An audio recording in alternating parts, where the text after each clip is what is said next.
अभी उद्धव ठाकरे, शरद पवार, मैं समझता हूं कांग्रेस, उद्धव ठाकरे, वैसे भी शरद पवार पहले कांग्रेस, पुराने कांग्रेसी हैं। उद्धव ठाकरे को नरेंद्र मोदी का छल और उनका हिंदुत्व भी समझ में आ गया है।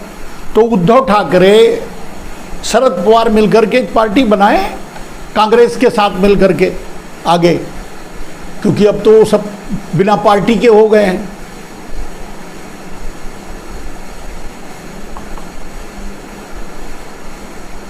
एकनाथ शिंदे बेचारे अनाथ हो गए हैं, एकनाथ से अब अनाथ हो गए। वैसे ही पहले एक नाथ थे, अब अनाथ हो गए, अब कोई नाथ नहीं रहा, एक भी नहीं रहा, वो भी चला गया। अब तो क्या कहते हैं, न घर के रहे न घाट के। वो गांव में कहावत थी ना, धोबी का कुत्ता न घर का न घाट का, कहते थे लोग, मुझे नहीं मालूम, कहते थे, वो कह दिया आपके सामने। अब इसका बुरा मत मान जाना। तो हमारे शिंदे साहब तो धोबी के कुत्ता हो गए, ना घर के रहे ना घाट के, ना शिवसेना के रहे ना बीजेपी के, बीच में लटक गए।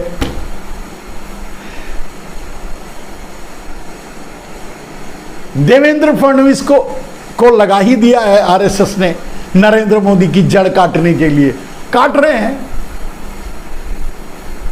आप लिख कर ले लो, महाराष्ट्र में शायद 2024 के चुनाव में 1-2 सीट भी मिल जाए, बहुत मुश्किल है। वैसे भी मैंने कहा है कि अगर नरेंद्र मोदी को आगे रख करके अगला चुनाव लड़ा गया 2024 का, वैसे मुझे उम्मीद नहीं है कि चुनाव होगा। अगर मेरी बात को आप समझते होंगे तो समझिए कि अगला चुनाव 2024 में कोई चुनाव नहीं होगा। उसके पहले नरेंद्र मोदी इमरजेंसी लगा देंगे, वीटो लगा देंगे। 10 साल, 15 साल, 20 साल जब तक वो रहेंगे तब तक के लिए टाल देंगे चुनाव। जब तक नरेंद्र मोदी रहेंगे सेंगोल पकड़कर डंगोल करते रहेंगे, नहीं गाबड़गोल, हाँ सेंगोल पकड़कर गाबड़गोल करते रहेंगे, वो नहीं छोड़ेंगे। 10-20 साल के लिए चुनाव रद्द, देश में इमरजेंसी हो गया, राष्ट्रपति शासन लगा के खुद राष्ट्रपति बन जाएंगे। भाई मोदी जी तो ऐसे हैं, चौथी फेल राजा, वो करेगा क्या, जो मन में आएगा वही करेगा, उसको क्या। देश रहे या जाए, देश भाड़ में जाए। तो अब उद्धव ठाकरे, शरद पवार को अगली राजनीति देखनी पड़ेगी। वैसे एक बात ये मान लीजिए, इस घटनाक्रम से उद्धव ठाकरे को फायदा, सबसे बड़ा फायदा उद्धव ठाकरे और शरद पवार को हुआ। सबसे बड़ा घाटा नरेंद्र मोदी और एकनाथ अनाथ हो गए, नरेंद्र मोदी की जड़ ही काट दी गई, कुछ नहीं मिलने वाला है वहां से। लेकिन अगर ये समझिए कि अगर राष्ट्रीय स्तर पर देखा जाए तो सबसे बड़ा फायदा महाराष्ट्र के घटनाक्रम का राहुल गांधी को मिला। राहुल गांधी का 10% कद मोदी से और बढ़ गया। राहुल गांधी का चैलेंज प्रधानमंत्री पद के लिए और बढ़ गया और मजबूत हो गया, गारंटी और भी मजबूत हो गई। राहुल गांधी 2024 में प्रधानमंत्री बनेंगे, ये आप आज से ही लिख कर ले लीजिए, चाहे मोदी कुछ भी कर लें। मैंने अभी कहा कि आप तो कह रहे हो कि एक तरफ बोल रहे हो कि चुनाव नहीं होगा, नरेंद्र मोदी चुनाव ही नहीं होने देंगे। जब चुनाव ही नहीं होने देंगे तब कहां से प्रधानमंत्री बनेंगे। अगर चुनाव होगा तब मैं बोल रहा हूं, अगर चुनाव हुआ तो राहुल गांधी प्रधानमंत्री बनेंगे, नहीं तो राहुल गांधी भी जेल में जाएंगे, जेल में डाल दिए जाएंगे। ऐसे बहुत से लोग हैं जेल में डाल दिए जाएंगे, बहुत से हम जैसे लोगों को भी जेल में डाला जाएगा, हम भी बच्चे नहीं रहेंगे, क्योंकि मोदी के खिलाफ बोलते हैं ना, तो सबसे पहला हम लोगों का ही नंबर आएगा। तो देश को नरेंद्र मोदी सेंगोल से चलाएंगे, इस बात को याद रखिएगा। सेंगोल का मतलब राजतंत्र लाएंगे। अब घालमेल होगा, राजतंत्र मतलब अमेरिकन डेमोक्रेसी सिस्टम लाएंगे, या चीन का जो है वीटो सिस्टम लाएंगे, ऐसा कुछ लाएंगे, या रसिया का अभी देखो ना, वो है ना एक पागल सनकी जो युद्ध लड़ रहा है, पगलाए हुए एक देश को बर्बाद कर रहा है, अपने ही देश को, वो भी तो रूस का ही एक हिस्सा था, उसको बर्बाद कर रहा है। तो ऐसे ही नरेंद्र मोदी जब तक रहेंगे तब तक करते रहेंगे। तो अगर ऐसा करे तब तो कुछ नहीं हो सकता, वो तो वह बात ही अलग हो गई। अगर चुनाव हुआ तो राहुल गांधी प्रधानमंत्री बनेंगे, ये लिख करके आप रख लीजिए। और अब उनके बनने की, प्रधानमंत्री बनने की 2-5% संभावनाएं और बढ़ गई हैं महाराष्ट्र की घटना से। कांग्रेस का कद और बढ़ गया, कांग्रेस का वोट बैंक और बढ़ गया, ऐसे कह सकते हैं अगर सीधे मोदी के भाषा में बोले तो। बहुत मुश्किल होगा, नरेंद्र मोदी किसी भी कीमत पे नहीं हरा पाएंगे अगर चुनाव होने दिया। और चुनाव तभी होगा जब ईवीएम बचा रहेगा। अब इसमें सुप्रीम कोर्ट अगर ईवीएम के में टांग अड़ाया तो नरेंद्र मोदी सुप्रीम कोर्ट भी भंग कर देंगे। और वैसे भी लोग हिंदू राष्ट्र की मांग कर रहे हैं, तो हिंदू कोड बिल लागू कर देंगे, हो सकता है कर दें, मतलब एक नया कानून दे दें देश को, भारत को, और ये भारतीय मान भी लेंगे, स्वीकार भी कर लेंगे, क्योंकि ये ऐसे ही हैं यार। वे चोर उचक्के यहाँ राज करके गए, 100-100, 200 साल राज चोर उचक्के कर लिए। तो नरेंद्र मोदी भी एक अनपढ़ गंवार हैं, कर लेंगे तो क्या फर्क पड़ेगा। विदेशी आकर देश को गुलाम बना लिए, तो अगर देश का ही के कोने का आदमी अगर पूरे देश को उस कोने में ले जाकर गुलाम बना दे, कौन सी बड़ी बात है, देश मान लेगा। दिल्ली की राजधानी बदल करके जूनागढ़ चली जाएगी, नरेंद्र मोदी अपने आप को जूनागढ़ का महाराज घोषित कर देंगे, सेंगोल लेकर बैठ जाएंगे गद्दी पे, वहां से देश को चलाएंगे। वैसे भी नरेंद्र मोदी इसी कोशिश में है कि सब कुछ अडानी अंबानी खरीद लें, कि बाकी किसी के पास ना रहे, बाकी सबके हाथ में कटोरा रहे। तो वैसे भी देश की संपत्ति, जल थल खनिज, सब कुछ नरेंद्र मोदी ईडी की धमकी देकर जबरदस्ती इन प्रकार साम दाम दंड भेद अडानी के और अंबानी के दायरे में, या कुछ गुजराती चोरों के दायरे में ले जाने की कोशिश कर ही रहे हैं। चोरों की बात कर रहा हूं, सभी गुजरातियों की नहीं, तो कुछ गुजराती चोरों के दायरे में ले जाने की बात कर ही रहे हैं, काम कर ही रहे हैं। तो फाइनली होगा वही। देश कभी डचों का गुलाम रहा है, पुर्तगालियों का गुलाम रहा है, नाविक चोर नाविकों का गुलाम रहा है, न जाने किसका किसका गुलाम रहा है यार देश। तो फिर मोदी जैसे चोरों का भी गुलाम रह लेगा कुछ दिनों तक, कुछ सालों तक, तो रह लो। फिलहाल सबसे बड़ी बात ये कि एकनाथ शिंदे तो अनाथ हो गए। बात को अगर महाराष्ट्र की बात खत्म करनी है तो एक शब्द में कहा जा सकता है कि एकनाथ शिंदे तो अनाथ हो गए। अब वहां के बारे में क्या बात करते हो। फायदा उद्धव ठाकरे और शरद पवार को मिलेगा, अगले चुनाव में उनको कोई हरा नहीं पाएगा। वो जहां अकेले खड़े रहेंगे, मिलकर लड़ेंगे, चाहे जैसे लड़ेंगे, सरकार उनकी बनेगी। अब नरेंद्र मोदी सपने में भी महाराष्ट्र में सरकार नहीं बना सकते, चाहे जितना चाहें चोरों को अपनी तरफ मिला लें।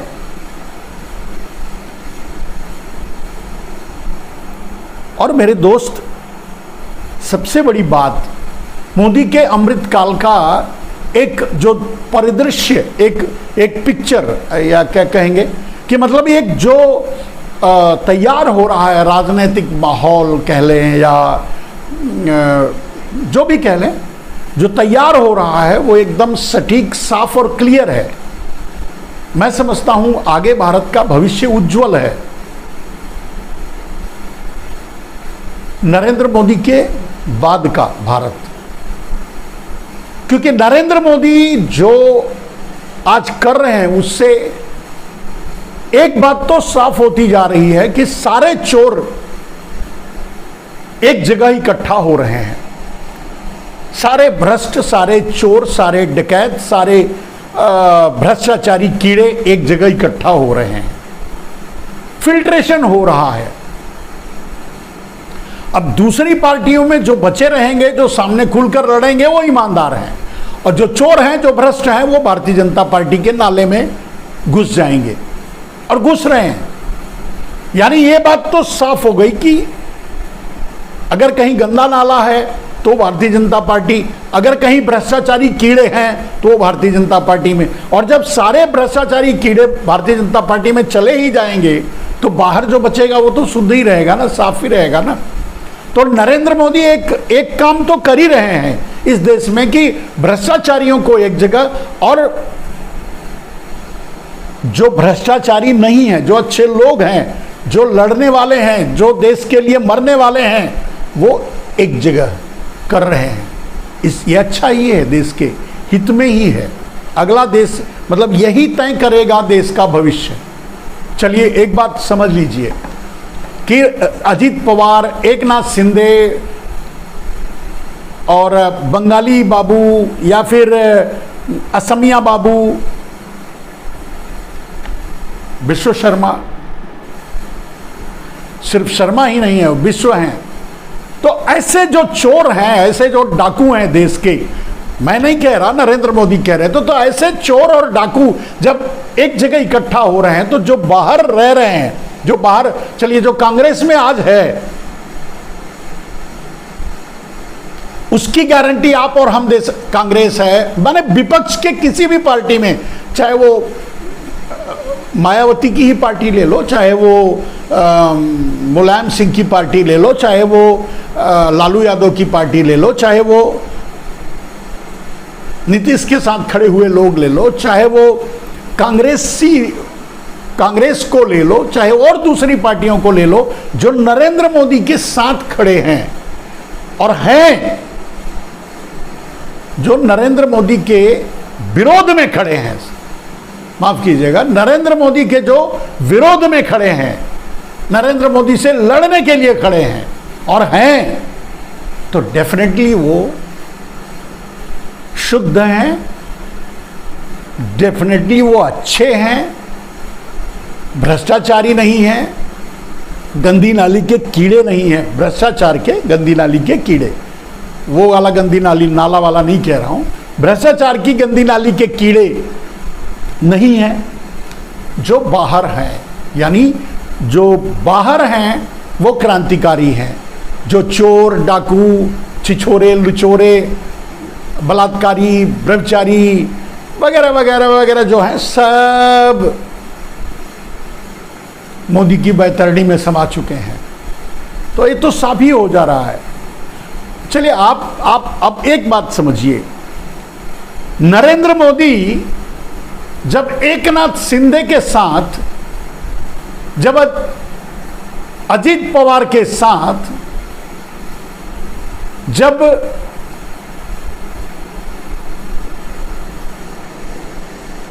चुनाव लड़ने जाएंगे, चुनाव के मैदान में उतरेंगे, उनके मंचों पर जाकर भाषण देंगे, तो क्या बोलेंगे, क्या बोलकर वोट मांगेंगे? खैर वो बेशरम है, वो बोल भी लेंगे, वो बोल लेंगे कि जो हमारे, खैर क्या बोलेंगे तो मैं, मतलब नरेंद्र मोदी क्या बोलेंगे तो मैं आज शब्द ही ढूंढ नहीं पा रहा हूं, और किस बेशर्मी से बोलेंगे ये मैं कह नहीं पा रहा हूं, क्योंकि उन्होंने ही उनको चोर बना का तकमा दिया, उन्होंने ही उनके पीछे ईडी लगाई, सीबीआई लगाई, आईटी लगाई, उन्होंने उनको जेल में पहुंचाना चाहते थे और उन्होंने ही उनको मंत्री बना दिया। मजाक, ये देश के मुंह पर मूतना नहीं है क्या? ये भक्तों के, भारतीय जनता पार्टी के भक्तों के ऊपर मूतना नहीं है क्या? या भारतीय जनता पार्टी के नेताओं के मुंह पर मूतना नहीं है क्या? आप खुद ही देख लीजिए, सोच लो। तो ये मुतेले मूतेंगे ही, अभी इन पर क्या किया जाए। अगर पर्दा डालने के लिए शिवराज सोचते हैं कि आगे फिर मुख्यमंत्री बन जाएं और प्रवेश शुक्ला के घर पे बुलडोजर चला, तो इसके पहले जितने पाप कर चुके हैं वो कौन धोएगा? इससे पहले तो बहुत बड़े बड़े पापी हैं, व्यापम घोटाला, ये घोटाला, वो घोटाला, पता नहीं कितना घोटाला। किसके घर पर शिवराज ने भेज दिया बुलडोजर? और बुलडोजर के बारे में कह ही रहा हूं कि फिर कॉमन सिविल कोड की बात क्या, फिर बुलडोजर कानून ही बना लो। खैर, ये तो भारतीय जनता पार्टी, नरेंद्र मोदी खुद तो पगलाए फिर ही रहे हैं, पूरे देश को पागल बना दिया है। और इसीलिए कह रहा हूं कि जब प्रवेश शुक्ला का मालिक, यानी प्रवेश शुक्ला भक्त हैं भारतीय जनता पार्टी के, मोदी की, तो भक्त का भगवान यानी नरेंद्र मोदी जब पूरे देश के मुंह पे मूत रहे हैं, तो प्रवेश शुक्ला अगर ऐसा कर रहे हैं तो कौन सी बड़ी बात, कौन सी आश्चर्य की बात है? और किसके किसके खिलाफ कार्रवाई करोगे, और किसके खिलाफ कार्रवाई हो रही है?